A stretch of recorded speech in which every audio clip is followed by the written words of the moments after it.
ಲೋಕಸಭೆ ಚುನಾವಣೆ ಆದ್ಮೇಲೆ ಜೆಡಿಎಸ್ ಪಕ್ಷ ಇರಲ್ಲ, ಇರ್ಬೇಕಿತ್ತು ಅಂತ ನಂಗೆ ಆಸೆ ಇದೆ, ಆದ್ರೆ ಜೆಡಿಎಸ್ ಇರಲ್ಲ. ಅದನ್ನೇ ಹೇಳಿದ್ದು ನಾನು. ಅವ್ರದ್ದು ಎಲ್ಲ ಸಾರ್ವಜನಿಕವಾಗಿ ಹೇಳ್ತಕ್ಕಂಥ ಕುರ್ತಕ ಅಂತ ಹೇಳಿ.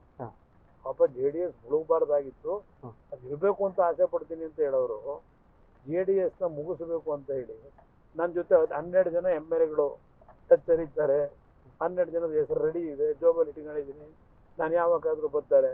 JDS ಉಳ್ಸೋಕ್ಕೋಸ್ಕರ ನಮ್ಮ 12 ಜನದ MLAಗಳ ಮೇಲೆ ಪ್ರಹಾರ ಮಾಡಿದಾರ. JDS ಉಳ್ಸೋಕ್ಕೆ, JDS ಬೆಳೆಸೋಕ್ಕೆ.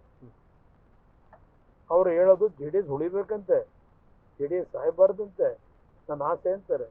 ಅವ್ರಿಗೆ ಆಸೆ ಇದ್ರೆ JDSನ ಶಾಸಕರುಗಳನ್ನ ಹೋಗ್ತಿದ್ದಂಗೆನೆ, ಅಯ್ಯೋ ನಿಮ್ಗೆ ಆ ಕೆಲಸ ಮಾಡಬೇಕು ಅಂದ್ರೆ ಬಾ ನಮ್ಮ ಪಾರ್ಟಿ ಸೇರ್ಕೊಂಡು ಯಾಕೆ ಇನ್ವೈಟ್ ಮಾಡ್ತಾರೆ? ಅದರಿಂದ ಅವ್ರು ಹೇಳೋದೇ ಒಂದು, ಅವ್ರ ಕೃತಿಲಿ ಮಾಡೋದೇ ಒಂದು ಕೆಲಸ. ಕಳೆದ ಬಾರ ಮೈತ್ರಿಯ ಒಂದು ಪ್ರತಿಫಲವಾಗಿ ನಿಜವಾದ ಒಂದು ರೀತಿ ಬಲಿಪಶುವಾಗಿ ನಿಖಿಲ್ ಆಗದೆ ರಾಜಕೀಯವಾಗಿ.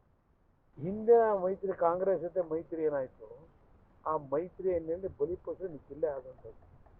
ಬರೀ ಮಂಡ್ಯ ಚುನಾವಣೆ ಅಷ್ಟೇ ಅಲ್ಲ, ರಾಮನಗರದಲ್ಲಿ ಬಲಿಪಶು ಆಗಬೇಕಾದ್ರೆ ಇದೇ ಕಾಂಗ್ರೆಸ್ಸೇ ಕಾರಣ. ಯಾವಾಗ ನಾವು ಈ ಮೈತ್ರಿ ಸರ್ಕಾರ ಮಾಡ್ಕೊಂಡು ಹೊರನೋಟಕ್ಕೆ 5 ವರ್ಷ ಅಧಿಕಾರ ಕೊಟ್ಟು ಅಂದ್ರಲ್ಲ, ರಾಮನಗರಕ್ಕೆ ಅವ್ರಿಗೆ ಎಂದೂ ಕಾಲಿಡ್ಲಿಕ್ಕೆ ಆಗಿರಲಿಲ್ಲ. ಈ ಮೈತ್ರಿಯ ಹೆಸರಿನಲ್ಲಿ ನಮ್ಮ ಜೊತೆ ಸೇರಿ ಅವರು ಯಾವ ರೀತಿ ನಮ್ಮ ಶಕ್ತಿ ತುಂಬೋದಕ್ಕಿಂತ ಹೆಚ್ಚಾಗಿ ನಮ್ಮ ಶಕ್ತಿಯನ್ನು ಕುಂದಿಸ್ಲಿಕ್ಕೆ ಪ್ರಾರಂಭ ಮಾಡೋದು. ಹಿಂದೆ ಮದಕರಿ ನಾಯಕನ ಕೋಟೆಗೆ ಚಿತ್ರದುರ್ಗದಲ್ಲಿ ಹೈದರಾಲಿಯ ಸೈನಿಕರನ್ನ ಕಿಂಡಿ ಒಳಗೆ ಉಳಿಸೋದಿಲ್ಲ, ಇದ್ರ ಕಿಂಡಿನಲ್ಲಿ.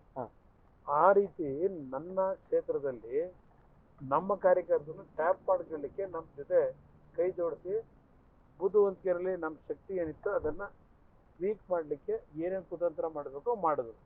ಅದರ ಪ್ರತಿಫಲವೇ ಇವತ್ತು ರಾಮನಗರದಲ್ಲಿ ಅಲ್ಲಿ ಕನಕಪುರದಿಂದ ಒಬ್ಬನ ಕರ್ಕೊಂಬಂದು ಗೆಲ್ಲಿಸ್ಕೊಂಡವ್ರಲ್ಲ, ಅದು ನಡೆದಿದ್ದು ಆ ಒಂದು ಹಿನ್ನೆಲೆ.